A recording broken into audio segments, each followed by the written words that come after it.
ব্যারাকপুরের বিজেপি প্রার্থী অর্জুন সিংয়ের টুইট ঘিরে বিতর্ক। ব্যারাকপুরের বিজেপি প্রার্থী অর্জুন সিং একটি টুইট করে জানিয়েছেন, আগামী 4 জুন ভোট গণনা কেন্দ্রে একাধিক এমএলএ এবং মিউনিসিপ্যালিটি চেয়ারম্যানেরা সেখানে উপস্থিত হবেন এবং তাদের সাথে একাধিক বহিরাগত উপস্থিত হবে, যাতে নির্বাচন কমিশন সেটা বেশি করে নজর দেয়, কারণ ভোট গণনা কেন্দ্রে একটি বিশৃঙ্খলা সৃষ্টি হতে পারে। সেই কারণে এই টুইট।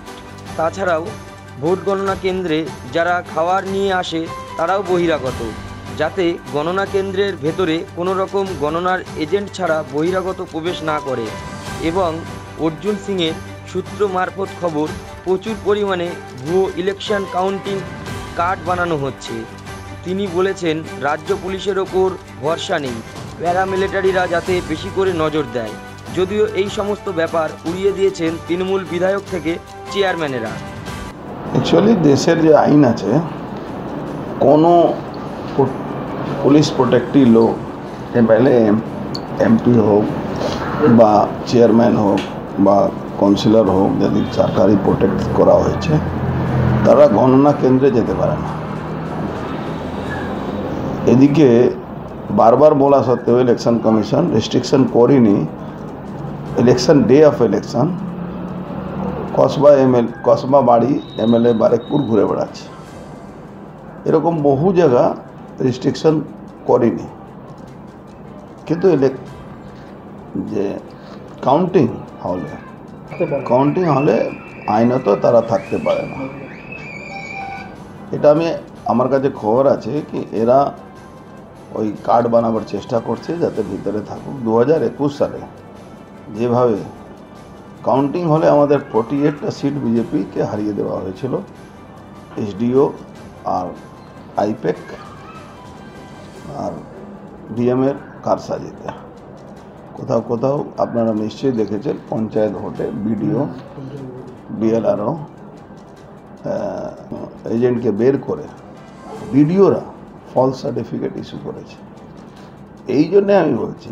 আর তারপরে যারা ওই রান্না করে যে কন্ট্রাক্টরকে দিয়ে আছে, এখানে আমি শুনেছি ওই পার্থভৌমিকের একটা লোক আছে বিল্টু বলে, তার রান্না করার নাম করে কিছু অপরাধী তত্ত্বকে ভিতরে ঢোকাবার চেষ্টা আছে, যাতে ভিতরে কোনো রান্না হয় না, যা হবে বাইরে থেকে আসুক, সাপ্লাই হোক, খেতে দিক, ক্যাটারিং যাকে বলা যায়, ক্যাটারিং যাতে কোনো লোককে ভিতরে ঢুকতে না দেওয়া হয়।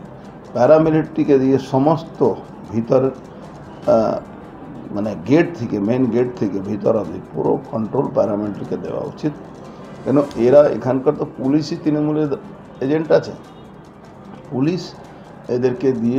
পুলিশকে দিয়ে এরা মানে পুলিশ জেনে শুনে এদেরকে ভিতরে ঢুকিয়ে দেয়।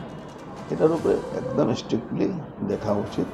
আমি observer, election commission of India সবাইকে চিঠি দিয়েছি। আমাদের বিটার অনুভব আছে কি কাউন্টিং হলে ব্যাপকভাবে কারচুপি করার একটা চক্রান্ত চলছে, with the help of IPAC and DM, returning officer আর এসডিও। তৃণমূল কংগ্রেস সরকারি দল, মুখ্যমন্ত্রী সচিবালয় থেকে এই নির্দেশ এসছে নিচে লেভেলে। এটা আমার কাছে তথ্য ফাঁস হয়েছে, সেই জন্য আমি কালকে ইলেকশন কমিশনকে চিঠি দিয়েছি। আশঙ্কার তো থাকবেই, তার জন্যই তো আমি লিখেছি, তার জন্যই তো আমি প্রিকশন নেওয়ার জন্য এটা বলেছি। কেন্দ্রীয় বাহিনী যেখানে কাউন্টিং হয় সেখানে থাকে, গেটটাও কেন্দ্রীয় বাহিনী যাতে কন্ট্রোল করে এর ব্যাপারে বেশি জরুরি। প্রবেশ দ্বার যেখানে মেন গেটে যাতে কন্ট্রোলটা প্যারামিলিটারি হাতে চলে যাক, ওই সার্চিং থেকে নিয়ে সমস্ত প্যারামিলিটারি যাতে করুক।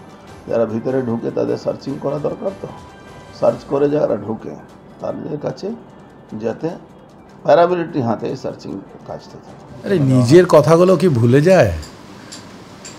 এই 2019-এ দীনেশ ত্রিবেদী যখন বেরোচ্ছিল, জামা টেনে ধরছিল, ঘুষি মারছিল, ধাক্কা দিচ্ছিল, সেগুলো কি ভুলে গেছে?